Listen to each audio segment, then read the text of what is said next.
भील प्रदेश times news channel में आपका स्वागत है।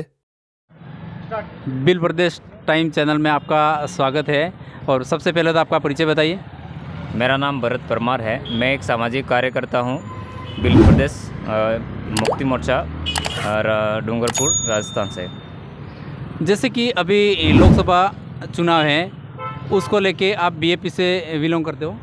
बीएपी को बिल्कुल हमने समर्थन दे रखा है और बीएपी को जिताने के लिए हम काम कर रहे हैं। तो अभी फ़िलहाल में राजकुमार जी रोज जो चुनाव लड़ रहे हैं, तो उनके बारे में आप थोड़ा सा जानकारी बता दीजिए। राजकुमार जी रोज साहब पिछले 2018 के विधानसभा चुनाव भारी बहुमत से जीते। इसके बाद 2023 के विधानसभा भी वो भारी बहुमत से उनको विधानसभा में पहुंचाए 84 की जनता ने। तो अब जनता का मानस बना कि क्यों नहीं राजकुमारी रोज साहब को संसद में भेजा जाए, दिल्ली भेजा जाए, ताकि ऐसी ही आवाज़ पुनः आदिवासियों की आवाज़, भील प्रदेश की आवाज़ संसद में गूंजे। यूँ करके उनको भारत आदिवासी पार्टी की तरफ से बांसवाड़ा लोकसभा संसदीय क्षेत्र का प्रत्याशी घोषित किया है और उनको चुनाव लड़ाया जा रहा है। अभी फ़िलहाल में राजकुमार जी रोज जो विधायक हैं, तो उनको 84 से कितने मत प्राप्त हुए थे, उसके बारे में बताइए। 2023 के विधानसभा चुनाव में 84 से उनको 1,11,000 से ऊपर वोट उनको हासिल हुए थे और उन्होंने 70,000 से ऊपर लीड लेकर के वो विधानसभा पहुंचे थे। तो अब की बार जो कि डूंगरपुर बांसवाड़ा की जितनी 8 विधानसभाएं हैं, तो उसमें आप कितना लक्ष्य दे पाओगे उनके, और कितने वोटों से आप जीत दर्ज कराओगे?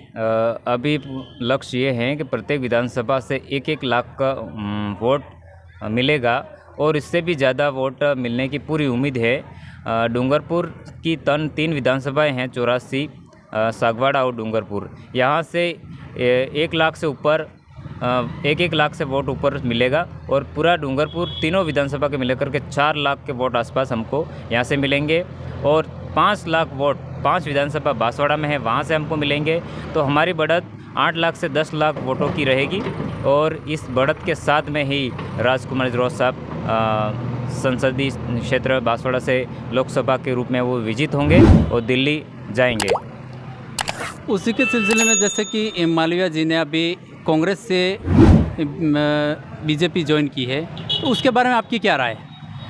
उन्होंने बीजेपी ज्वाइन करने का उनका मुख्य ये था कि उनका डर, पहले बांसवाड़ा जिला अध्यक्ष बीजेपी का था, उसने उनके हाईकमान को पत्र लिख करके भेजा और कहा कि मालवीय ने 3,000 करोड़ रुपए का घोटाला किया है, उसकी जांच की जाए।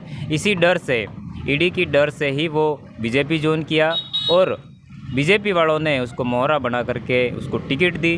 टिकट दे करके ने फिर उनको चुनाव लड़ाया जा रहा है। अब उनके पाप धुल गए हैं, ऐसा करके वो चुनाव लड़ा रहे हैं। लेकिन क्षेत्र की जनता, डूंगरपुर बांसवाड़े की जनता समझ चुकी है ऐसे नालायक और समाज विरोधी, पार्टी विरोधी, जिनको वो हमेशा कांग्रेस मेरी माँ है यूँ करके, आज वो कांग्रेस उसको माँ थी वो डाकनी कहने का काम कर रहे हैं। मतलब इस तरह का वो काम कर रहे हैं, इसलिए यहाँ की जनता है वो बिल्कुल नकार चुकी है।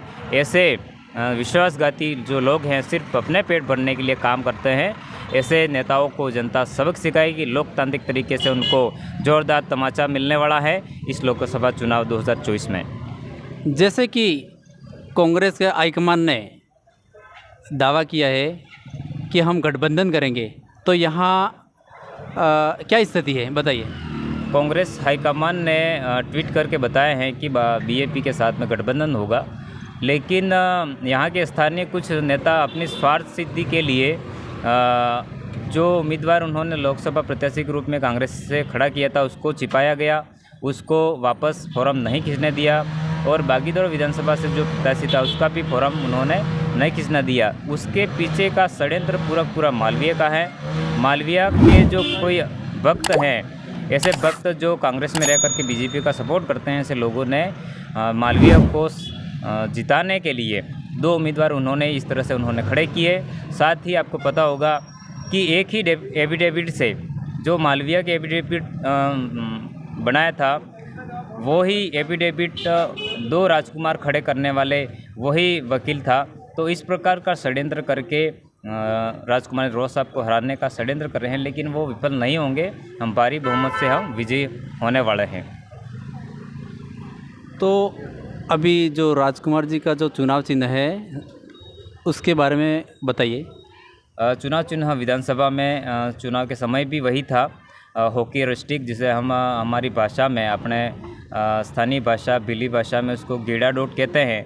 और गीड़ा डोट इधर हम कह सकते हैं कि मालविया था, वो ईडी की डर से और गीड़ी के डर से वो भाग गया है और यहाँ पर अब गीड़ा ही चलने वाला है। उनकी हालत यहाँ पर पतली होने वाली है।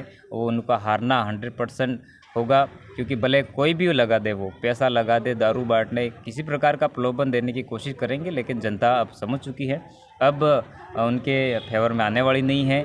ऐसे धोखेबाज समाज विरोधी जिन्होंने 2013 में आरक्षण बेचा और अब वो घोटाला करके बीजेपी में चले गए हैं, तो ऐसे जो पार्टी का नहीं हो सकता, समाज का नहीं हो सकता है, वो व्यक्ति किसी का नहीं हो सकता है। वो स्वयं के लिए काम करता है, स्वयं को आगे बढ़ाने, स्वयं के लिए जय भरने के, पेट भरने का काम करता है। ऐसे लोग कभी जीत नहीं सकते हैं। अब सोता युग ने सेलीवारी जिसे कहते हैं, हमारे गोविंद गुरु ने कहा है, वो समय आ गया है। अब इनका सोपड़ा साफ होने वाला है बीजेपी का।